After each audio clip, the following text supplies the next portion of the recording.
I'm going to ask the first couple of questions here, and then we'll turn it over to you guys to ask a few, so prepare.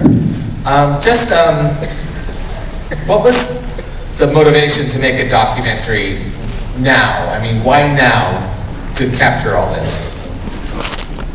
Anybody? Everything we do in the Eagles there's something celestial involved, like the stars have to line up, you know. We couldn't force a reunion, we couldn't force a studio album, but just it seemed like the time was right, and we were all starting to venture into our early 60s, and we said maybe we should get all this together and talk about it while we can still remember.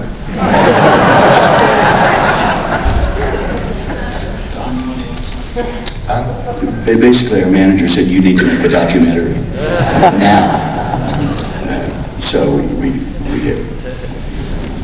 Kind of adding to this, there was a lot of film from the early days of the band that was never seen before. So how did the foresight to know how to document everything? What was that about? Because you had cameras places where there's not usually cameras. In 1975, Kodak came out with the Super 8 with sound movie camera, and a couple of us got them and took them on the road. And so there's a lot of stuff that we shot, that we had the cameras, and we actually shot things ourselves. Irving Azoff shot us on the stage in Delaware, and you know, we took turns taking pictures of ourselves. So some of it was from there, and then of course Henry Diltz and Gary Burton, they had their Super 8 thing going on, so they were filming, you know, our album photo sessions, and then it all became very valuable when we started to try to put this together. We were pretty much camera shy back for obvious reasons. Back then, we didn't allow very much access, and we had to be forced usually into letting anybody film us because of our behavior. So I wish we had more. Well, no, I don't. We have enough stuff. But we did a lot of digging to find this stuff, and we found stuff that we didn't know existed.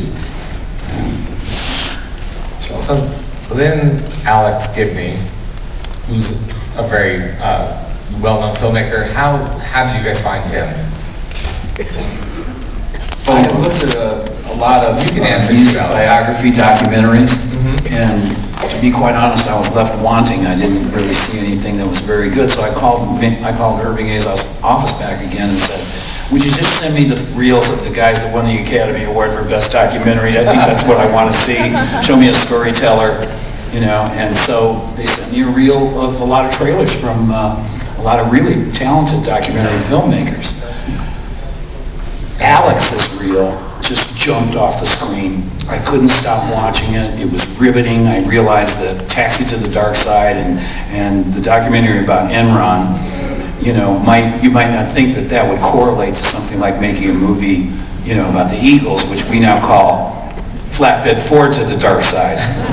But so then we reached out to Alex, and I flew to New York, and we had a meeting, and we talked about things. And how long did you? I thought the Eagles story was fairly interesting. That I had written an outline for a book a long time ago, and I went back to look at it, and it looked like it was an incredible journey with a lot of obstacles and you know, a lot of determination. It wasn't all given to us, and it was an interesting time in the history of the music business, and in Southern California in particular, where we were.